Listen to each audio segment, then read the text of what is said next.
باشكاتب كشركة اتأسست في 2013، وأول مشروع اتعمل باسم باشكاتب كان في نوفمبر 2013. بس في الحقيقة هو المشروع بدأ من قبل كده بسنة تقريبا. كنا في سنة 2012 جات لي فكرة إنه أعمل مشروع 3 شهور صغير اسمه ورشة الجورنال، ونجيب مجموعة من الولاد والبنات في عمر من 12 ل 18 سنة ونشتغل معاهم على مجموعة ورش ليها علاقة بالإعلام المجتمعي، بحيث انه في اخر الورش يطلعوا عدد من مطبوعة كده غير دورية معنية باخبار المنطقة واللي بيحصل فيها، وتتوزع على الناس بالمجان.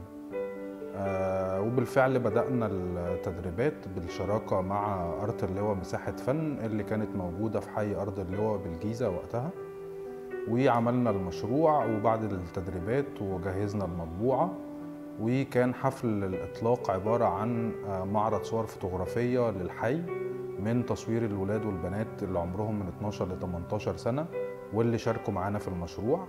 وفي نفس اليوم كان بداية توزيع المطبوعة على الأهالي في الحي بالمجان.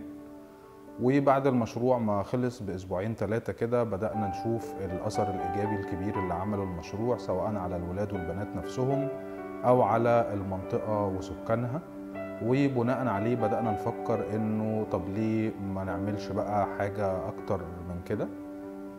وبناء عليه فكرنا إزاي نكرر التجربة بس بشكل أفضل، بحيث إن هي يكون فيها استمرارية أكتر وتنتظم باعتبارها فعلا وسيلة إعلام مجتمعية، مش بس ورشة 3 شهور بنطلع منها عدد وبنمشي، علشان الأثر يستمر معانا. بعد إطلاق المشروع الأول بشهور قليلة بدأنا نحضر مؤتمرات، وبدأنا نبدأ نشارك التجارب مع آخرين، يا إما علشان نوري الناس إحنا شغلنا إيه وناخد عليهم ملاحظات، أو بمنطق كمان الاستفادة من خبرات الآخرين. وأحد الحاجات اللي حصلت خلال هذه الفعاليات هو إنه بدأت ناس كتير تقول لنا طب ليه ما تجوش تعملوا المشروع ده معانا في الأردن، ليه ما تجوش تعملوا المشروع ده معانا في تونس، ليه ما تجوش تعملوا المشروع ده معانا في المغرب. فقررنا في بداية 2015 إنه ننظر للموضوع بنظرة عملية يعني، وعملنا طاولة مستديرة في الأردن حضرها ناس ومؤسسات مهتمة من الأردن ومن تونس. وقعدنا تبحثنا في الموضوع، وبعد كده بعد ما رجعنا وبدأنا نشوف نختار البداية تكون فين، كان اختيار البداية الأول تكون في تونس.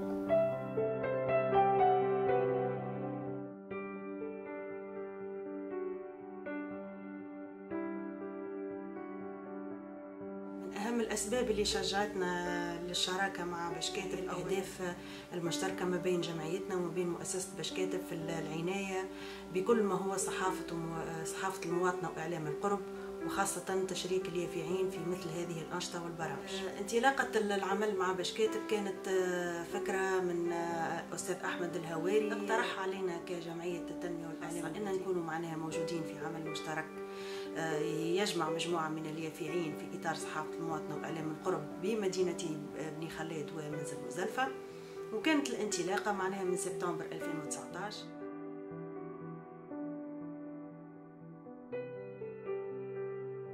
انطلاقة مشروع المشعل لي أنا شخصياً أنه أنتجنا مجموعة كبيرة من التقارير، من المقالات، حتى الأخبار الصحفية.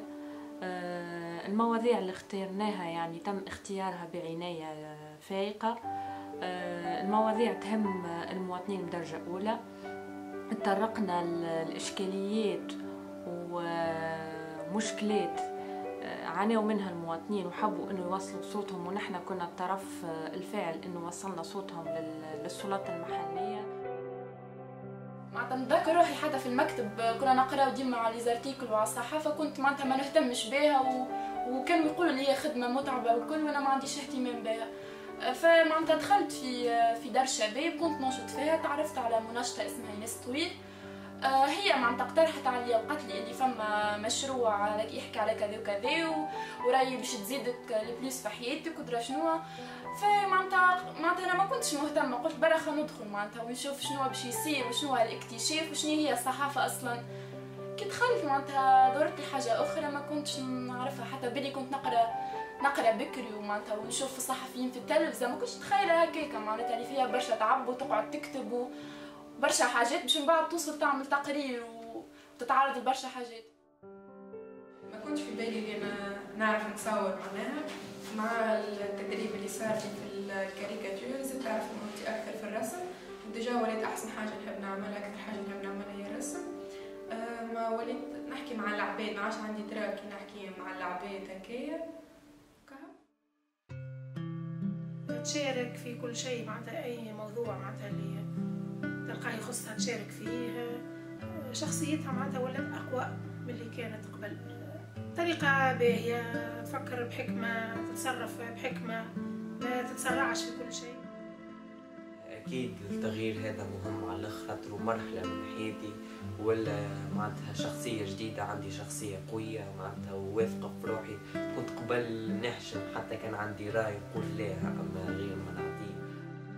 كلموني معنا تويكا كعملنا الجريدة وولينا نخدموا فيها ونفرقوها، ديما العباد ولات تعرفني وتحب ديما تاخذ من عندي معنا الجريدة كل شيء، ديما تسألني تقولي وقتاش تجيبها وقتاش تعملوها، بنحب نقراها. كان يعبر على رأيه بالبكاء والا انه يغضب ويمشي لبيته.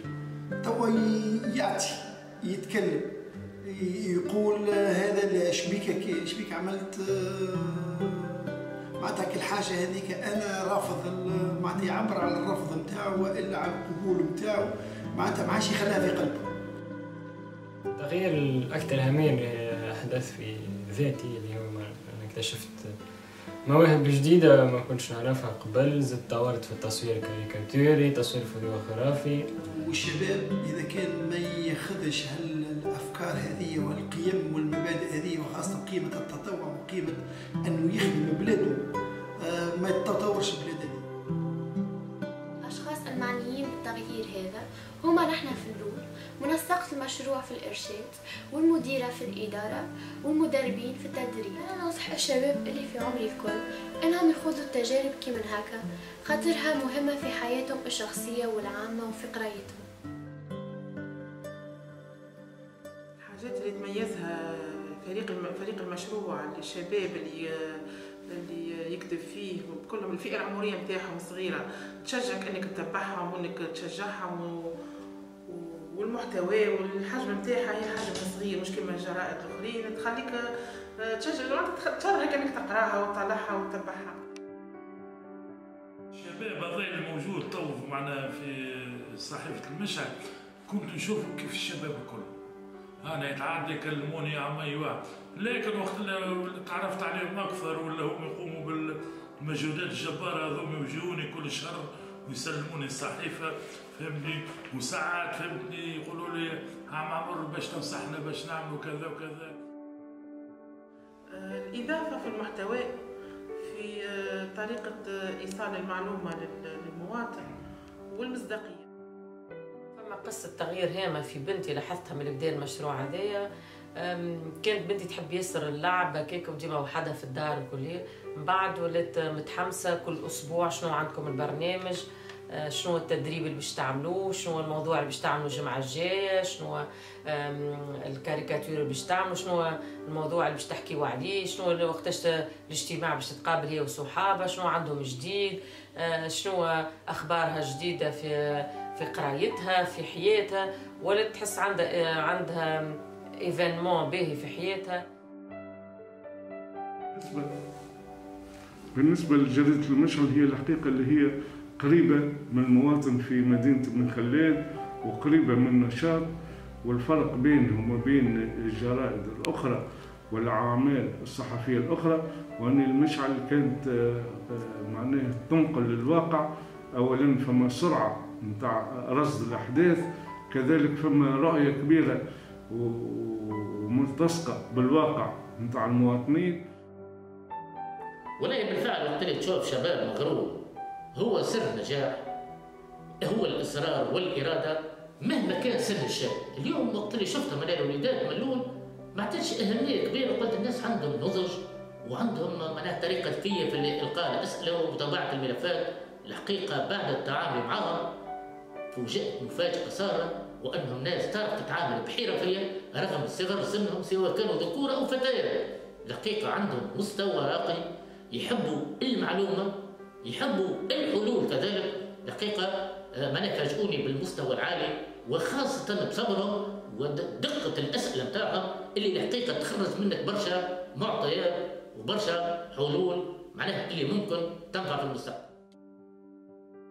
فما استفاقه وفما وعي من طرف سكان بني خلاد بمشاكلنا والمشاكل الحياتيه نتاع اهالي بني خلاد، وهذا الدور الهام اللي قامت به شباب يقضي وقت في من اجل افاده الغير، ما هوش يقضي في وقته فيما لا يعني.